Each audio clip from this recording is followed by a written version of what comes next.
Fala pessoas! Hoje eu quero falar para vocês do processo de escrever um livro do zero, da ideia até a versão final. Acredito que vai ser útil e vai desmistificar algumas coisas na escrita criativa. Então vamos lá, vamos entender todo o processo do início ao fim. Primeira coisa foi isso, a ideia original, o rascunho. No meu caso eu anotei a ideia de Alisson a partir de um sonho que tive, onde as pessoas podiam instalar programas em si mesmas. Eu acordei, peguei um caderninho e anotei à mão. Essa foi a dica, anote à mão. Essa grafagem inicial é preciosa e retorne sempre a ela. Mesmo a história tendo evoluído, vai ser útil no futuro. Depois passei a limpo, de um jeito bem rebuscado, no Word, a ideia inicial que eu anotei no caderninho, e parti para aplicar as 8 regras de Kurt Vonnegut, que eu sempre falo por aqui. A primeira regra dele é: use o tempo de um estranho de modo que ele sinta que não perdeu tempo, ou seja, a pessoa tem que ler o livro de maneira que ela sinta que a história flui. 2. Dá ao leitor pelo menos um ou uma personagem com quem ele possa se identificar. Se a gente não se identificar com o personagem, a gente não vai ter interesse na história. 3. Todas as personagens devem desejar algo, mesmo que seja apenas um copo d'água. 4. Todas as frases devem fazer uma das duas coisas, ou revelar mais das personagens, ou desenrolar a ação. Isso é o que leva a história adiante. 5. Começa o mais perto do final possível. Isso é uma dica de ouro, gente, na hora de escrever. 6. Seja sádico, não importa o quão inocentes e doces sejam os personagens principais. Eu confesso que eu sempre tive dificuldade disso, mas depois que eu comecei a escrever eu entendi perfeitamente, gente. As personagens fazem as suas próprias escolhas. Vocês vão entender isso quando estiverem desenvolvendo o livro. 7. Escreva para agradar uma pessoa apenas. Se você abre sua janela e faz amor com o mundo, por assim dizer, sua história vai pegar pneumonia. Ou seja, escreva para um público, nem que seja mesmo só para você. Se você gostar, muita gente vai gostar. 8. Dê aos seus leitores o máximo de informação possível, o mais cedo possível. Dane-se o suspense. Isso é muito importante, gente. Cria suspense, cria a ideia, no capítulo seguinte já sai desvendando ela. Isso vai fazer com que a história ela siga adiante, mesmo com os plot twists. Dito tudo isso, esquece tudo isso e escreva. Aí eu comecei a escrever, gente. Eu criei esse título, que remete a uma questão de uma programação de computador, que a pessoa está sendo reprogramada com upgrade. Defini a personagem e o contexto onde a história se passa.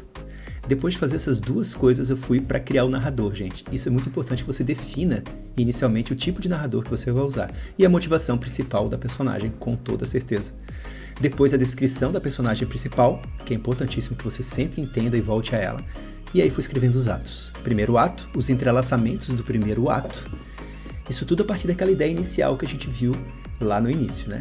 Criei o segundo ato da história e comecei a escrever os atos seguintes a partir daí. Depois de criar o segundo ato, eu descrevi as aliadas, ou seja, as co-protagonistas, e defini a história em 8 atos narrativos e 3 finais alternativos que eu ia decidir depois qual que eu ia querer. Depois, é claro, né, gente, passei tudo isso a limpo, super organizadinho, e esse foi meu documento inicial. Assim eu escrevi a história do início ao fim, sem entrar em detalhes de capítulos e tudo mais. Depois eu defini qual tipo de história que seria, com a Alisson iniciando bem, descendo no seu buraco e depois fazendo sua ascensão, ou seja, o clássico Homem no Buraco do Kurt Vonnegut. Novamente, muito importante. E aí, gente, eu comecei a escrever. A partir do ato 1, eu desenvolvi os capítulos prólogo 1, 2, 3 e 4, que vai ter nostalgias líquidas, e assim eu fui dividindo os atos narrativos em vários capítulos, como vocês podem ver aí, com a tarja preta, para vocês não ganharem spoiler do livro, claro.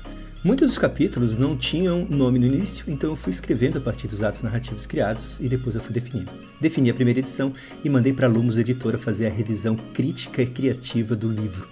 E aí eles mandaram de volta a primeira versão do livro, revisado, no qual já estava com todos os capítulos definidos, e a partir daí, como vocês podem ver, eu fui trabalhando em cima da revisão feita e desenvolvendo a segunda, e já estava na 4ª mais ou menos versão do livro Alisson. Isso tudo, gente, levou em torno de 3 a 4 meses. Olha só a quantidade de versão de livro que eu tinha. Depois de definir tudo isso, estava tudo pronto, tudo feito, eu subi a versão do livro no Kindle Creator, rediagramei dentro do Kindle Creator, porque eu ia fazer um lançamento, um autolançamento, né, autoral. Aqui dentro, depois eu fui na ferramenta do KDP, do Direct Publish, e ali eu fiz toda a publicação do livro online, sem muito mistério, gente, e comecei a divulgação do livro, que agora vai partir para a versão impressa pela editora Lumos. Espero que vocês tenham gostado desse vídeo, e é assim que a gente escreve um livro do começo ao fim. Obrigado, sintam-se abraçados, e continuem escrevendo e criando.